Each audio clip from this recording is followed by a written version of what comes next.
here with music industry legend Mama Jan Smith. She's a panelist here at Driven Music Conference this year in Atlanta. I understand you've actually been to another Driven before, is that right? I have. Last year I was on one of the panels here for Dom and them, yeah. And what do you like about coming to Driven? I think it's a good way of bringing some reality to people, and also the truth works, so being able to field their questions and reach back out, and it's my way of kind of giving back if you want to know the truth. Well, speaking of kind of coming to reality with things, I love that you've been on both sides of the music industry, as an artist and definitely on the management side. What's kind of something that you would say you've learned from seeing both sides of it, advice you would give to aspiring artists? I think the thing that I just said is that the truth works, and the music industry is based on relationships, and being able to be honest in those relationships, because there's enough other people out there who are either going to tell you what they want you to hear so they can make money off of you, or the other parts of that. So the more honesty you can do in your business, the better off people are going to find out what you're really about. And also it's going to keep your slate clean as you go forward, so that you don't have to do a lot of cleanup work behind yourself. Yeah. I know you work with some really amazing artists like Justin Bieber, Perry. What are some other acts that we can watch out for? Oh man, I mean, I've got a young band named Revel and Romance that I work with. We've got, we have tons of artists, and the great artist, a girl named Victoria Canal that just got in from Barcelona, Spain, who's wonderful. I've got good relationships with Kick the Robot. You know, those Von Gray, those are a lot of the local acts. Color Negative, I mean, they're, bands, and then there's individual artists that we love, like Abe Parker and people like that, that are super songwriters and all. So, just look out for all of them.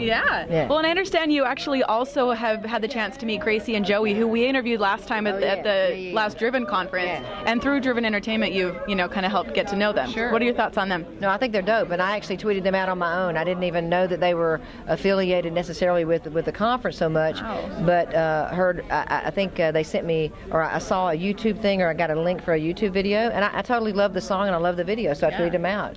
I know there's no one answer to this, but what is it about Gracie and Joey or any other new aspiring artist that really stands out, and you say, of all the millions of artists, this is somebody I might want to work with? I think the initial thing is just how it kind of hits you if you're listening to. I mean, first of all, it's about good music. It's really about the music, and it's about artists that are really good at what they're doing. So if you've got people who are sincere, and there's some type of interpretation, if they're connecting with me just from a video screen, then I know that they probably have a lot of good stuff in person too. You know what I'm saying? And that's part of it. The packaging, I mean, when I say packaging, I'm not talking about the package itself. I'm talking about just looking at them. Do they present as real artists or not? And if they're believable. I mean, everybody is gonna either flock to that or not, because they believe in that artist, or they believe the story, and they have good songs. They've got good voices. Their interpretation was good. I liked the video, so it was worth taking just a second look. Well, I know you work with a lot of younger artists as well. People who are even 16, 17 years old getting started. How much of that branding or image should they come to the table with, and how much of that you want to be malleable with a management team? I think it kind of depends. I mean, anybody who sees an artist that already has that part together, that's just, one more piece that's already done, especially if they're really on track with what they're doing. But then you have to look at, times always change, and it's the artist themselves that needs to really be palpable going forward, because what works today may not be what's being, sold tomorrow.